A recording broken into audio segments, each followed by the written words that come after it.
Oh, pwede na.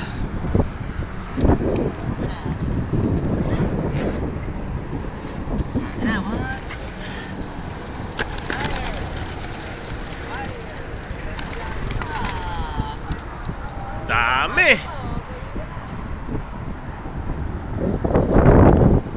Ayun, si Bagwis, oh, nakasama rin, no? Oh, yun, oh, yan, nasinama ko na. Nang mabatak, oh. Mabilis si Bagwis ah. Nauna si Bagwis. Ayun, sama-sama na sila. Ayan, oh, sama-sama na. Alam na, eh, oh. Ang bilis. Pauwi na, pauwi. Ah, kita mo, hindi na umikot, oh.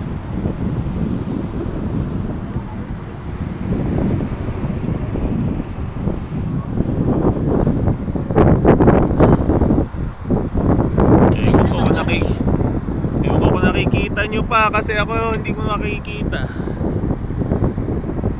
Ayan, tinatapat ko lang. Sana nakikita.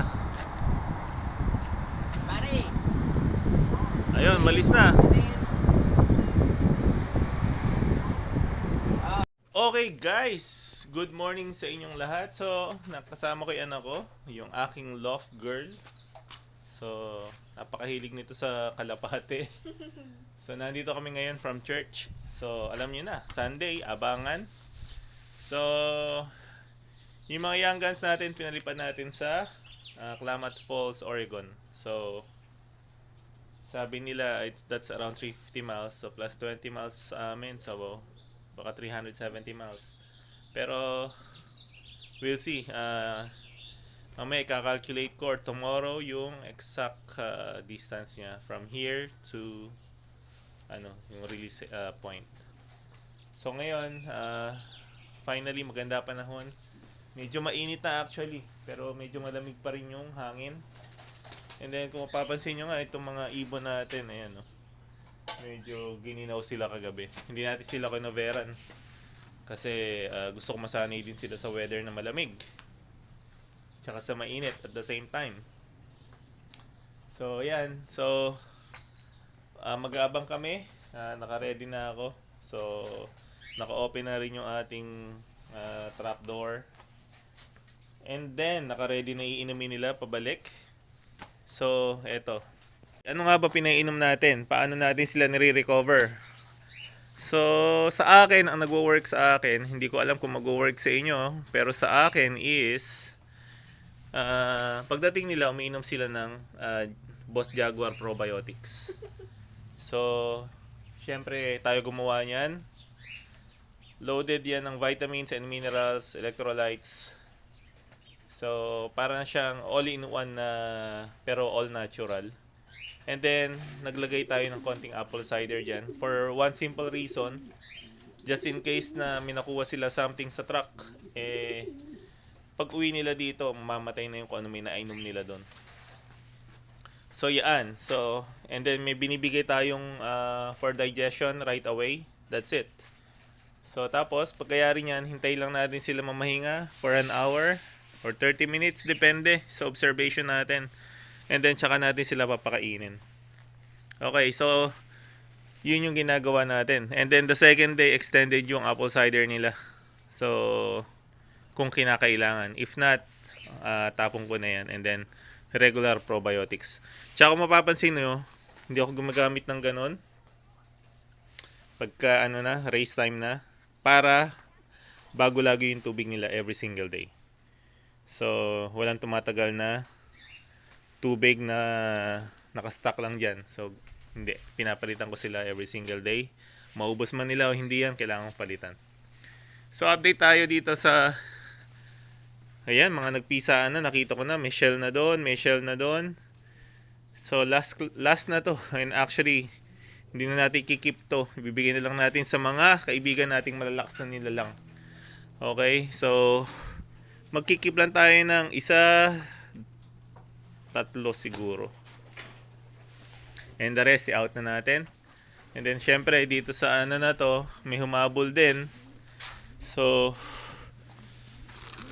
ito actually, pinayaya lang natin. Meron tayong pinayayang ornat doon. So, yun ang hinihintay natin. Yan. So, and then after nyan, alis na rin yan. And then dito, meron din tayo syempre na ornat na silver. Ayan. So nakapag-produce na tayo ng ornat na silver. And then meron tayo dong hinabol na Belgium na white. Okay, yung import ng ating kaibigan na si Skyloft. So testingin din natin siya kay Snow White. Ang lahi niya is Snowman. So hindi ko alam kung ano yon, pero we'll see. Okay, and so far so good yung mga young birds natin. Walang nagkakasakit, nabakunahan na natin sila. And at the same time, na-sprayan na natin sila ng pangkuto. So ito yung kapatid ng pinalilipad natin na si Choi Choi. Lumilipad siya ngayon kasalukuyan sa Klamath Falls. So hihintayin natin pagdating niya.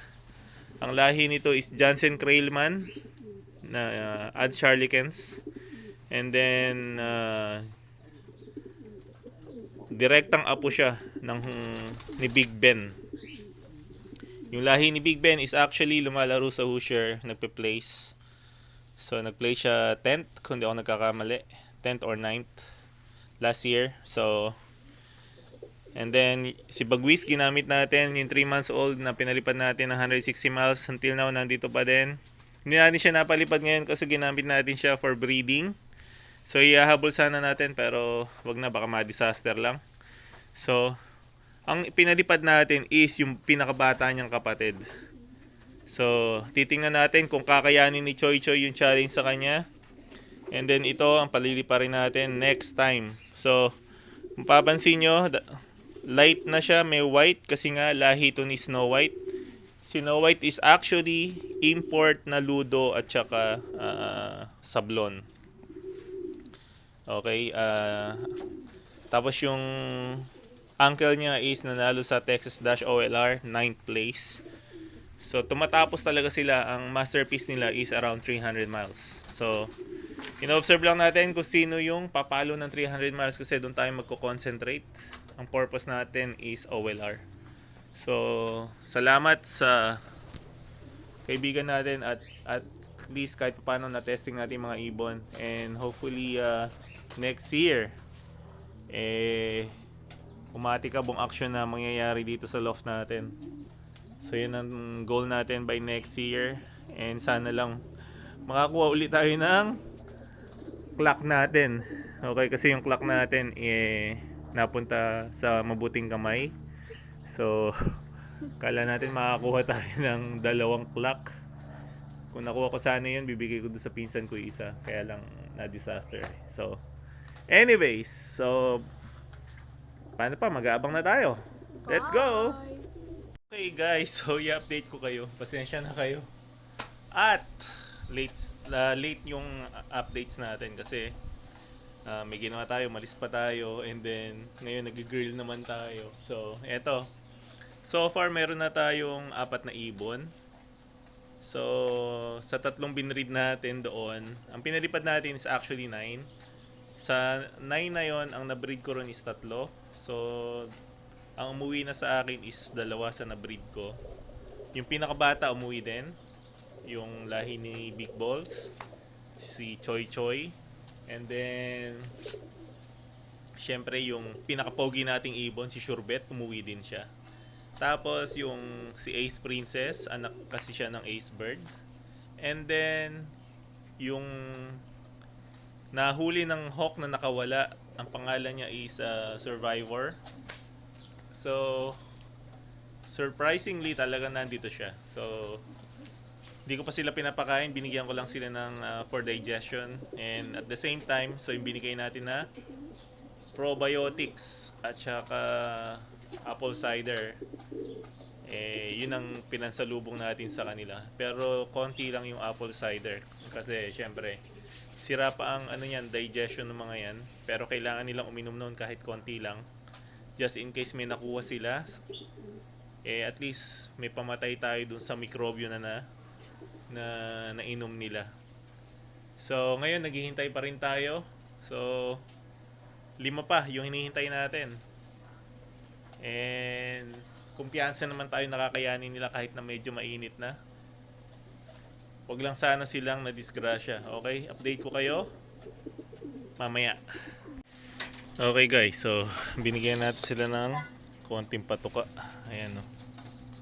So, kumain naman sila at kasulukuyang kumakain pa din. So, it's a good sign. Malalakas talaga itong mga ibon na to. Kahit mga bata. So, yan, hihintayin lang natin ibang kasama nila na dumating. So far, nakakaapat pa lang tayo. Okay. So, around kung tama yung sinabi nila na 350 miles yon, so around 370 miles yung nilipad nila. So ayan sila. Tsaka mainit na, pero tingnan natin. Sana kayanin ng ibon natin.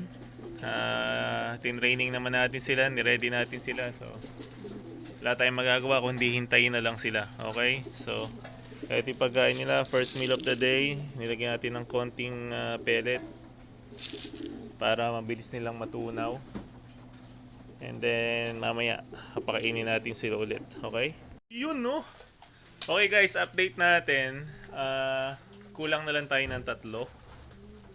Tatlo o dalawa? Tatlo, okay. Kulang pa tayo ng tatlo. Dalawang babae, isang lalaki. Si Maron, si Elsaker. Sino pa isa? So, tingnan natin, listahan natin. Kung, alam ko ang kulang pa natin is dalawa or tatlo. So, tatlo nga. Dalawang babae at saka isang lalaki ang kulang natin. So, maganda pa naman ng araw, maliwanag pa naman. At least hindi na ganun kainit. So, baka may imuwi pa. Okay? So, balita ko sa ibang mga fancier, ang pangit ng pauwian nila. So, maganda pa rin pauwian natin kahit papaano. So, naka-anim na tayo out of 9. Ganun pa din. Nag-head to head lagi sa loft natin yung si Ace Princess at saka si Surebet. So, pati yung lahi ng big boss natin nandito na rin. So, yun yung pinakabata nating ibon, kaya masaya-masaya ako. So, siguro mga around 370 miles, not bad para sa mga batang ibon. Siguro mga 7 months old siguro sila. So, siguro hanggang doon na lang muna tayo para meron pa tayong pang next year. So, pero kung itutuloy nila ng Lapine, baka subukan pa natin. Pero kung ako tatanungin, okay na siguro sa akin to. Kasi nga, pagod na rin tayo mag-training. So, kala ng iba, hindi tayo nagte-training, no? Dire-diretso ang training. Siyempre, kailangan yung katawan nila, pangangatawan nila is okay pa din. So, anyways, eto sila, pakita ko muna sa inyo. Okay guys, so eto sila, tingnan nyo. Eto yung Surebet natin, kita nyo naman, napaka-pogi pa rin, parang hindi lumipad. Yan yung asawa niya, umuwi sila parehas. Okay? So, ito yung dalawa natin, yung dalawa na yan, umuwi rin, of course. Ayun o, yung nakagat ng hawk, at saka yung anak ni Acebird, ayun no. So, ayan sila, ang titikas nila. So, kumain na rin sila. Kung papansin nyo, ayan no. So, meron pang konting tira-tira. So, kumbaga, inuunti-unti lang natin pakain. Kasi, yung digestion nila hindi pa ganun kaganda. Pero okay na yan. Siguro, mga isang oras pa. Gutom na naman yan. So, kasi konti lang na may kinain nila. So, yan ang updates natin today. At bago tayo matapos, syempre, shoutout dyan sa kaibigan natin, si Frenchy Love Bullies. Shoutout sa'yo. Hopefully, okay pa yung mga ibon mo dyan.